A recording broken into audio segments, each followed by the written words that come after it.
മുല്ലപ്പെരിയാർ അണക്കെട്ടിന്റെ സുരക്ഷ നിഷ്പക്ഷ സംഘത്തെ കൊണ്ട് പരിശോധിപ്പിക്കണമെന്ന കേരളത്തിന്റെ ആവശ്യത്തിനെതിരെ തമിഴ്നാട്.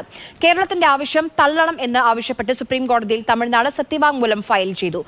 ബി ബാലഗോപാൽ ഡൽഹിയിൽ നിന്ന്. ബാലു, എന്താണ് തമിഴ്നാട് പറയുന്നത്? ആര്യ, മുല്ലപ്പെരിയാറിന്റെ സുരക്ഷാ പരിശോധന അന്താരാഷ്ട്ര വിദഗ്ധർ ഉൾപ്പെടുന്ന നിഷ്പക്ഷ സമിതിയെ കൊണ്ട് നടത്തണമെന്നായിരുന്നു കേരളം സുപ്രീം കോടതിയിൽ ആവശ്യപ്പെട്ടിരുന്നത്.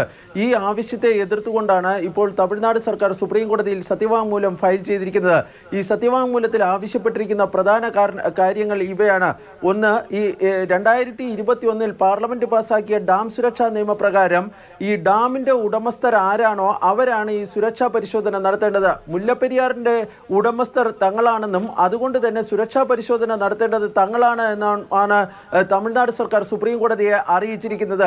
ഇതിനു പുറമെ ഈ അടിയന്തരമായി സുരക്ഷാ പരിശോധന നടത്തേണ്ട കാര്യമില്ല എന്നും തമിഴ്നാട് വ്യക്തമാക്കുന്നുണ്ട്. കാരണം ഡാം സുരക്ഷാ നിയമം നിലവിൽ വന്ന 5 വർഷത്തിന് ഉള്ളിൽ ഈ സുരക്ഷാ പരിശോധന നടത്തിയാൽ മതി എന്നാണ് നിയമത്തിൽ വിശദീകരിച്ചിരിക്കുന്നത്. അതുകൊണ്ട് തന്നെ 2026 ഡിസംബർ 31-നകം ഈ പരിശോധന പൂർത്തിയാക്കിയാൽ മതിയെന്നും നിലവിൽ ഈ ഡാമിന് ബലപ്പെടുത്തുന്നതിനുള്ള നടപടികളുമായി മുന്നോട്ട് പോകാൻ തങ്ങൾക്ക് അനുമതി നൽകാൻ കേരളത്തിനോട് നിർദ്ദേശിക്കണമെന്നുമാണ് തമിഴ്നാട് സർക്കാർ ഇപ്പോൾ സുപ്രീം കോടതിയിൽ ആവശ്യപ്പെട്ടിരിക്കുന്നത്. ആര്യ, ശരി ബാലു.